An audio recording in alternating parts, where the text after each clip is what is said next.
بسم اللہ الرحمن الرحیم۔ السلام علیکم، میں ہوں محمد فہیم۔ مولانا فضل الرحمان صاحب پہلے دن سے یہ دعویٰ رکھتے ہیں کہ خیبر پختونخوا میں انہی کی حکومت بنے گی۔ وہ یہاں پہ انتہائی مضبوط ہیں اور کوئی بھی جماعت ان کے قریب بھٹک بھی نہیں سکتی، لیکن اب حالات مختلف ہوتے جا رہے ہیں۔ پرویز خٹک صاحب کی پارٹی بننے کے بعد وہ کچھ مقتدر حلقوں سے ناراض بھی ہیں کہ کیوں اس پارٹی کو لانچ کیا گیا، اور اگر یہ پارٹی لانچ ہوئی ہے تو کیوں ان کو اتنی زیادہ اہمیت دی جا رہی ہے۔ مولانا صاحب سپورٹ نہیں مانگ رہے، لیکن یہ ضرور مانگ رہے ہیں کہ یہاں پہ equal level playing field who. P T I parliamentarian کو ملنے والی ایک انپریسیڈنٹڈ سپورٹ جو کہ ان تمام پارٹیوں میں ہے وہ نہیں ہونی چاہیے۔ وہ گلہ رکھتے ہیں کہ اس سے پہلے بھی 2013 میں پی ٹی آئی کا کوئی ووٹ بینک نہیں تھا، لیکن ان کی حکومت بنوائی گئی۔ 2018 میں تو پورا کا پورا آر ٹی ایس سسٹم بٹھایا گیا اور وہاں پر بھی پاکستان تحریک انصاف کو لایا گیا، اور اب بھی ایک مرتبہ پھر ان کے ووٹ بینک پہ شب خون مارا جا رہا ہے۔ یہ دعویٰ ہے مولانا صاحب کا، اور دیکھا جائے تو باجوڑ حملے کے بعد ان کی خیبر پختونخوا میں سیاسی حوالے سے جتنی بھی سرگرمیاں ہیں وہ سب کی سب محدود ہو گئی ہیں۔ پولیٹیکل پارٹی کے طور پہ جتنا وہ زیادہ کھل سکتے تھے وہ کھلنے کے بجائے سکڑ گئے ہیں، لیکن اب آہستہ آہستہ مومنٹم گین کرنے کے لیے وہ 14 اکتوبر کو مفتی محمود کانفرنس کرنے جا رہے ہیں، اور دراصل یہ وہ پوائنٹ ہوگا جہاں سے وہ اپنے انتخابی مہم کو لانچ کریں گے۔ لیکن اس انتخابی مہم کو خیبر پختونخوا میں لانچ کرنے سے قبل انہوں نے رخ کر لیا ہے سندھ کا۔ خیبر پختونخوا اور سندھ دونوں بالکل الگ ڈائمنشنز ہیں، اور سندھ میں کیوں یہ سب کچھ ہو رہا ہے؟ اگر دیکھا جائے تو سندھ میں مولانا فضل الرحمان صاحب کا ایک اچھا خاصا ووٹ بینک ہے۔ اس میں کوئی شک نہیں کہ جمعیت علماء اسلام ان جماعتوں میں سے ہے جو کہ ملک کے کسی بھی کونے میں وہاں کے مقامی لوگوں پر مشتمل ایک بہت بڑا جلسہ کر سکتی ہے۔ زیادہ تر پارٹیاں دیگر علاقوں سے لوگوں کو لے کے آتی ہے تاکہ جلسہ بڑا نظر آئے، لیکن مولانا صاحب کو ایسا کرنے کی کوئی ضرورت نہیں ہے، ان کو ہر جگہ پہ سپورٹ مل جاتی ہے۔ اور سندھ میں بھی ان کا یہی حال ہے، لاڑکانہ ہو، شکارپور ہو، جیکب آباد ہو، سندھ کے مختلف علاقوں کے اندر، حتیٰ کہ کراچی کے اندر بھی ان کے پاس ایک بہت اچھی سپورٹ ہے، لیکن مسئلہ یہ ہے کہ وہ سپورٹ عمومی طور پہ وننگ سچویشن کی طرف کنورٹ نہیں ہوتی۔ اور اس بار جو اسٹریٹجی اپنائی ہے مولانا فضل الرحمان صاحب نے، اس کا جو ایک اثر ہے وہ براہ راست پیپلز پارٹی پہ پڑ رہا ہے۔ پیپلز پارٹی 3 مرتبہ سندھ میں حکومت کر چکی ہے۔ 2008 میں ایک کمزور حکومت بنائی، 13 میں اس سے مضبوط حکومت بنائی، اور 18 میں آ کے بالکل اکیلے ایسی حکومت بنائی جو کہ شاید سندھ کی تاریخ میں اس سے پہلے اتنی مضبوط حکومت نہ بنی ہو۔ تو ہر بار ان کی حکومت سٹرینتھن ہوتی گئی ہے۔ اس بار ان کی حکومت کو ٹف ٹائم دینے کے لیے مولانا فضل الرحمان صاحب میدان میں آ گئے ہیں۔ انہوں نے خود ملاقات کی ہے میاں محمد سومرو صاحب کے ساتھ، راشد سومرو صاحب خود گئے، انہوں نے ملاقات کی ایم کیو ایم کے وفد کے ساتھ، اور جی ڈی اے کے وفد کے ساتھ بھی ان کی ملاقات ہو چکی ہے۔ تو جتنی بھی مختلف جماعتیں ہیں ان سب کو اکٹھا کیا جا رہا ہے، ایک پلیٹ فارم پہ لایا جا رہا ہے، اور ایک ایسا انتخابی اتحاد بنایا جا رہا ہے جو کہ سندھ کو پیپلز پارٹی کی جاگیر بننے سے روک سکے، یا جاگیر بن چکی ہے تو اس سے واپس چھینا جا سکے۔ پیپلز پارٹی جو کہ کوشش کر رہی تھی کہ سندھ سے باہر نکلے، اب اس کو سندھ کے لالے پڑ گئے ہیں، اور جمعیت علماء اسلام وہ واحد فورس ہے جو کہ اس وقت ان کو وہاں پہ تنگ کر سکتی ہے یا تنگ کرنے کی پوزیشن میں ہے۔ ایم کیو ایم کا ووٹ بھی کسی خاص جگہ پر ہے، حیدرآباد کو دیکھا جائے، کراچی کو دیکھا جائے، یا تھوڑا بہت اگر سکھر لے لیا جائے تو ان کا ووٹ بینک بھی اس مین سٹی کے علاقوں کے اندر ہے۔ لیکن جو باقی انٹیریئر سندھ ہے وہاں کی طرف جایا جائے تو وہاں پہ پھر آپ کو ایم کیو ایم اس طرح نظر نہیں آتی، وہاں پہ آپ کو جی ڈی اے نظر آئے گی چند علاقوں کے اندر، اور ایک اچھی پوزیشن میں 14 ایم پی ایز بھی ان کے آ گئے تھے، لیکن پھر وہ سٹیز میں نہیں ہیں۔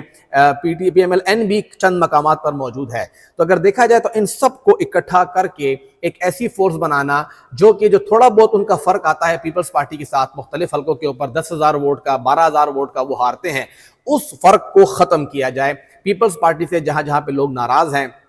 ان تمام ناراض لوگوں کو اکٹھا کیا جائے، اور ایک ایسا پلیٹ فارم ڈیولپ کیا جائے کہ چاہے پارٹیاں سب الگ الگ ہوں، ضروری نہیں ہے کہ سب کا نشان بھی ایک ہو، ضروری نہیں ہے کہ سب ایک ہی آواز سے آگے بڑھیں، لیکن اس طریقے کا اتحاد ہو کہ سندھ اسمبلی کے اندر پیپلز پارٹی کی جو اکثریت ہے اس کو اقلیت کی طرف لایا جائے، یا اسے کمزور کیا جائے، اس کو پش کیا جائے، پیچھے کی طرف دھکیلا جائے، اور دیگر پارٹیوں کو بھی یہاں پہ سپورٹ ملے۔ جے یو آئی سندھ اسمبلی میں گزشتہ اسمبلی میں نہیں تھی، وہاں پہ جماعت اسلامی کو کامیابی ملی تھی، اور جو ایم ایم اے کا اتحاد تھا وہ ناکام ہوا تھا۔ اس اتحاد کے ذریعے جو ہماری بات ہوئی ہے مختلف لوگوں کے ساتھ، یہ اتحاد تھوڑا ڈیفرنٹ ہوگا،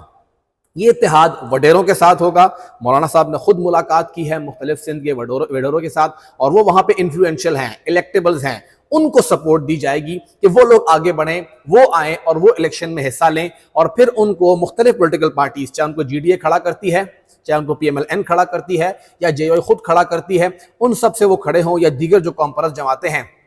وہاں سے وہ کھڑے ہوں اور پیپلز پارٹی کو تھریٹ کریں، پیپلز پارٹی کو چیلنج کریں اور وہاں سے وہ جیتیں۔ بلدیاتی انتخابات کے اندر بھی ہم نے دیکھا پیپلز پارٹی کو بہت مشکلات آ رہی ہیں وہاں پہ۔ تو یہ ایک اتحاد ہے جو پیپلز پارٹی کے خلاف بن رہا ہے، اور ایک ایسا اتحاد ہے جو کہ بہت اثر رکھے گا۔ اس کی ایک اور وجہ یہ بھی ہے کہ PMLN پیپلز پارٹی کو پھیلنے نہیں دے رہی، ان کو سندھ تک ہی لمیٹڈ رکھنے کے لیے JUI ان کے پاس ایک بہترین ٹرمپ کارڈ ہے، اس کو وہ استعمال کر رہی ہے، اور وہ وہاں پہ استعمال ہو بھی رہے ہیں، کیونکہ JUI کو بھی سپیس چاہیے۔ تو اگر وہ وہاں پہ سندھ کے اندر اپنا سپیس واضح کرنے میں کامیاب ہو جاتے ہیں تو JUI پھر یہ دعویٰ کر سکتی ہے کہ ہم چاہے خیبر ہو یا کراچی ہو یا کوئٹہ ہو یا ہمیں پھر ملتان ملے، ہم ہر جگہ پہ جلسہ بھی کر سکتے ہیں اور سیٹ بھی نکال سکتے ہیں۔ تو یہ JUI کو بھی اپنے آپ کو اسٹرینتھن کرنے کا ایک بہترین موقع مل رہا ہے۔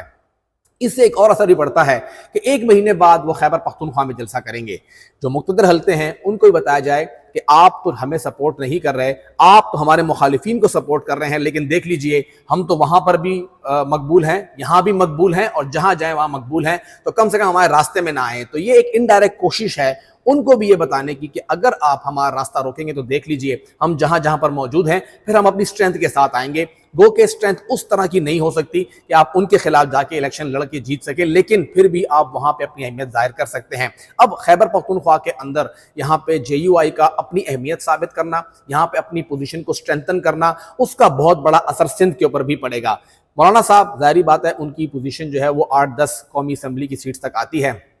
لیکن وہ اس کو کنورٹ کر سکتے ہیں 20 تک کے لیے، اور اگر 20 ان کے MNAs آ جاتے ہیں قومی اسمبلی کے اندر تو وہ کسی بھی حکومت کے لیے انتہائی ضروری ہوں گے۔ جتنے وہ قریب تر ہو چکے ہیں PMLN کے ساتھ، اور آئندہ حکومت بتایا جا رہا ہے کہ PMLN کو ہی